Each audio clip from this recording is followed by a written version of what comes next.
frankly, I'm pleased about it because I'm pleased to see that something is happening, and I think that Bass Pro can be a catalyst to other growth. I mean, I certainly don't think that Bass Pro is in of itself the answer, and I was pleased with some of the comments that I heard that they're not hanging everything on Bass Pro.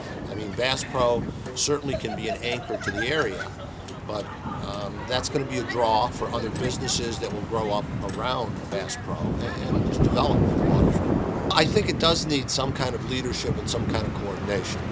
I'm not that familiar with Benderson. I mean, I've obviously heard the name, but I do think it's a good idea to have one developer. Yes. Will Bass Pro bring me down? No. But what else grows up around Bass Pro will bring me down to the waterfront. They've been talking about this for like 2 years, you know? And like, we still ain't even built the bridge yet. And now we're worried about Bass Pro? I see one bridge, you know? You know, only very desperate people eat what you fish out of this lake, you know? Yeah. I'm trying to imagine, like, what is a hobby? Do you try to catch those weird little sucker Japanese fish that have been coming up here or whatever? You heard about this? It's like, what is there to catch? So, like, you know, it's a little along the lines of, like, putting a Lexus dealership on Delaware, you know? Like, what's the point, you know? But again, why are we even talking about this? We still only got one damn Peace Bridge.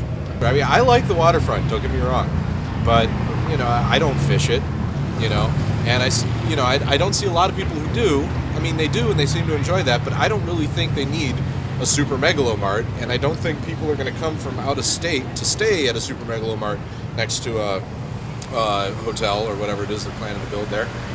It seems unlikely to me that people, when you think fishing, you really don't think buffalo. I think it's great. I think it's fantastic. It's been a long time coming, but I think it's going to be sensational. Well, Benderson seems to be very successful. I think it's a great idea. We've had some that have not been successful, and they've developed nothing. Benderson's got a great record. Something that good, we're lucky to have it.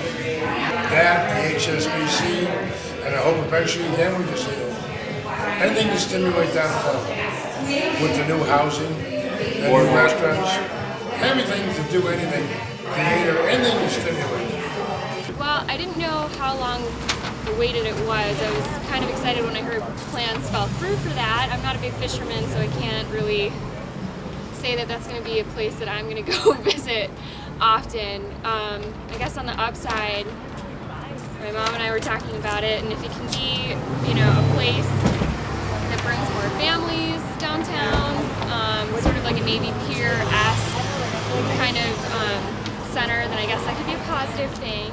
It's not going to be something that I go tell all my friends around the country that they need to move to Buffalo for.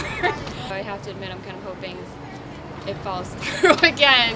I mean, it's not really something that I would hope for Buffalo to be kind of a cornerstone of how people look at the city, especially on the waterfront. I just think that that's really, you know, prime real estate and really kind of speaks to who Buffalo is and what we are and how we want to, you know, portray ourselves to the country. And I think it would be better if we didn't focus on, you know, cold weather and sports. Maybe more along the lines of just the creative kind of cultural things that we have going on here. Yeah, if it's one developer, then it just depends on how much they can really represent Buffalo well, you know. Maybe with the aquarium that's going in, but I can't say I'm going to go down to Bass Pro and get a fishing pole and go fish. And that's just sort of disappointing because I love Buffalo growing up here. I'd love to see more kind of young, exciting things that appeal to somebody in their 20s and 30s. So, and I mean, I like to fish, but I just don't know that that's going to be prime on my list of things to do on the weekend. So.